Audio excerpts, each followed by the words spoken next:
Captain James Cook was born 27 October 1728.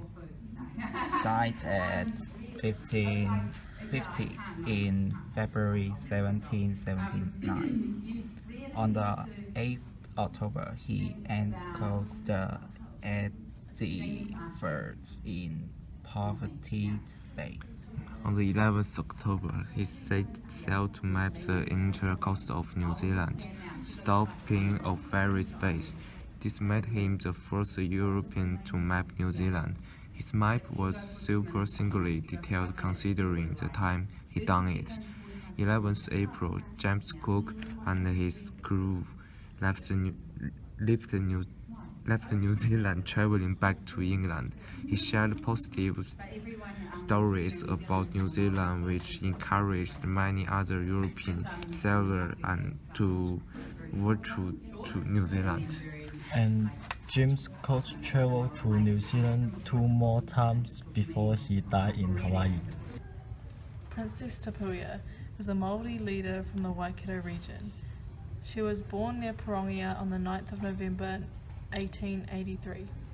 Her influence became more firmly established among Tainui people during the First World War. She gathered 100 orphan children in the lower Waikato and put them into care. A Waikato community was welded together under her leadership. She set up a small development of Nico huts used to nurse people back to health, and until her death in 1952, she remained active in the social and economic life of the Tainui people. South Uganda Tūrapa Ngāto, born 3rd of July 1874, died 14th of July 1950. New Zealand politician and lawyer. He was awarded the King George the Silver Jubilee Medal in 1935.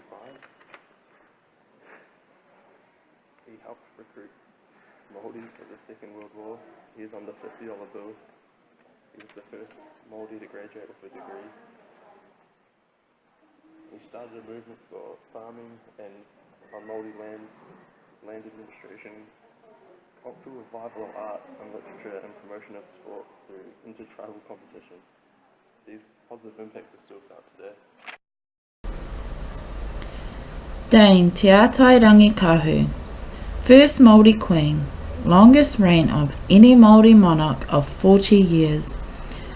Dame Te Atairangi Kahu was born July 1931 and died 15th of August 2006 at age 75, where she is buried at Taupiri Maunga.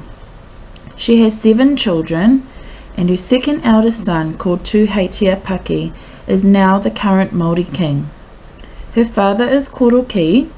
She was an only child and was raised in Huntly. Her biggest achievement was in seeking greater financial independence for the Waikato people. She promoted Māori culture, language and kohanga. She and Sir Edmund Hillary were the first to be introduced into the Order of New Zealand in 1987. She became the first Māori woman to be made a dame, and that is why she is a pioneer of New Zealand. Jackson was born on the 31st of October 1967 in Wellington, New Zealand. He is a New Zealand filmmaker and screenwriter.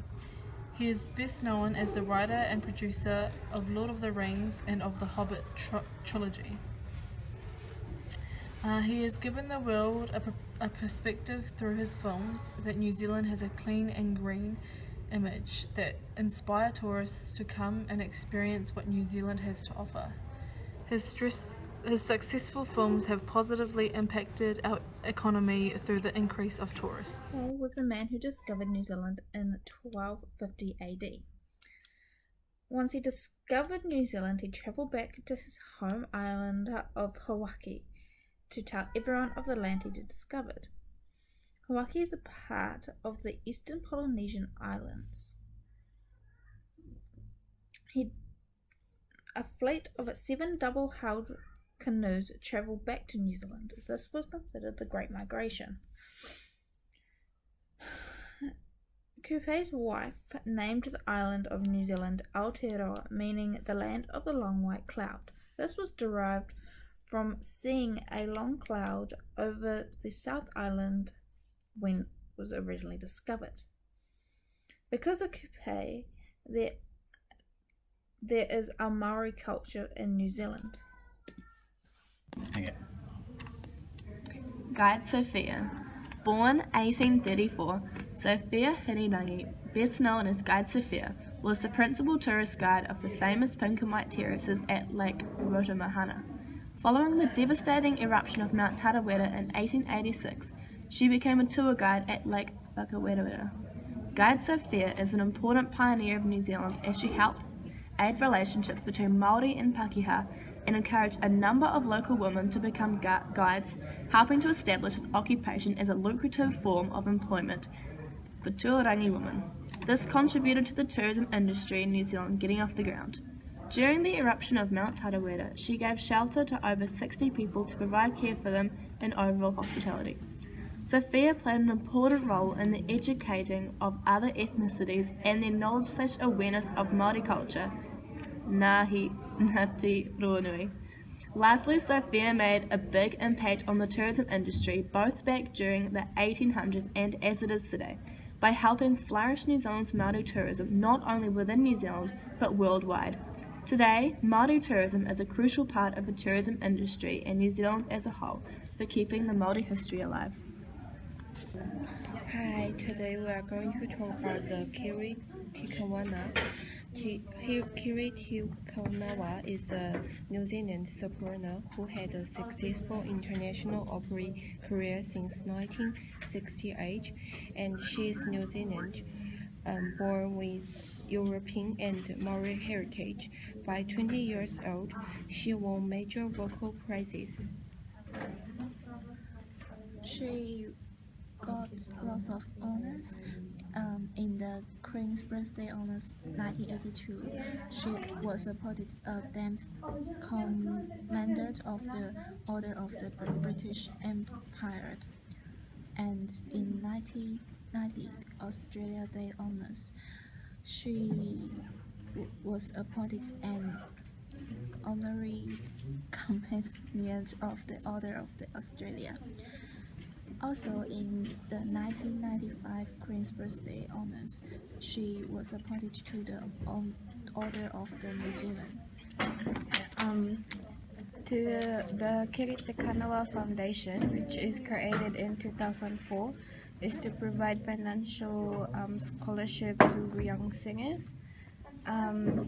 It is the principal sponsor of the annual New Zealand Opera School since 2012, and since 2013 the foundation has provided support to singing school in Hawke's Bay through sponsorship, which includes 9 concerts and a church service. I'm James. Yeah.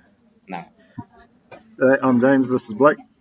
We're here to talk about Herbert James Monro, commonly known as Bert Monro. Born in Invercargill on 25th of 1899. Bert Monro is famous for setting an under 1000cc world record at Bonneville on the 26th of August 1967. Bert Monro grew up on a farm in Edendale. This farm is where interest in speed and first began as he enjoyed riding the farm's fastest horse around the farm. Monro had 4 children with his wife Florence Martin and mainly worked as a motorcycle salesman and mechanic. Bert Monro had worked for 20 years to highly modify his 1920 Indian motorcycle. On this motorcycle he went to set records in 1962, 1966 and 1967. The records that Bert Monro set inspired a movie about him called The Fastest Indian, which has inspired New Zealand and the world's motorcycle culture. Bert Monro passed away on the 6th of January 1976 through natural causes. That's our story of Bert Monro. A.J. Hackett. A.J. Hackett, Pukekohe born, pioneered the adventure tourism industry by his invention of the bungee jump. Born in May 1958 as Alan John Hackett, but is internationally known as AJ Hackett. AJ's inspiration stemmed from an act by Oxford University's Dangerous Sports Club, where they had travelled to San Francisco and bungee jumped off the Golden Gate Bridge. However, Hackett was more taken/enthralled by a Vanuatu ritual known as land diving in Pentecost. He first test jumped off the Auckland Harbour Bridge. Following this, in 1998, he founded the first commercial bungee site in the Kaura Gorge Suspension Bridge in Queenstown. In 1987, he was briefly arrested for bungee jumping off the Eiffel Tower, which generated international attention to the sport. AJ Hackett has been a hugely important pioneer for New Zealand as he put both Queenstown and adventure tourism on the map. Adventure tourism is also a key driver behind our successful industry, with Queenstown being the adventure capital of the world. Helen Clark. She is the administrator of the United Nations Development Programme and was 37th Prime Minister of New Zealand. She was born on February 26, 1950 in Hamilton. Served for 9 years as Prime Minister in New Zealand from 1999 to 2008. She engaged widely in policy development and advocacy across the international, economic and social and cultural spheres. Under her leadership, New Zealand achieved significant economic growth, held levels of unemployment and high levels of investment in education and health and in well-being of families and older citizens. Between 1987 to 1990, she was a minister responsible for first the portfolios of conservation and housing and the health and labour. She's a pioneer of New Zealand society because she is the first woman to be in the top tier position, which powered the way for women, not only in New Zealand society, but on a global scale also. Hackett was born in 1807 in Pakaraka and chief of Ngāpuhi. He was the first to sign the Treaty of Waitangi in 1840 and also convinced others to sign the Treaty of Waitangi. He attended a missionary school where he met Henry Williams, who would have later influenced his decisions to sign the treaty. 4 years later, being disillusioned that the British did not keep their end of the treaty, he cut down the flagpole at the British settlement Russell on 3 separate occasions, which began the Flagstaff Wars. Eventually, peace was made, but Hona Heke continued to promote self-determination, which continues today. Kate Shepherd was born in 1847 and immigrated to New Zealand in 1869. She was the leader of the New Zealand women's suffrage movement, where she fought for women's right to vote. In 1893, after several previous attempts, a women's suffrage bill was passed giving women full voting rights. There was only 10 weeks between the bill being passed and the 1893 elections. During this time, Kate was actively encouraging women to register to vote. Despite the short notice, 2/3 of women cast a vote in 1893 elections.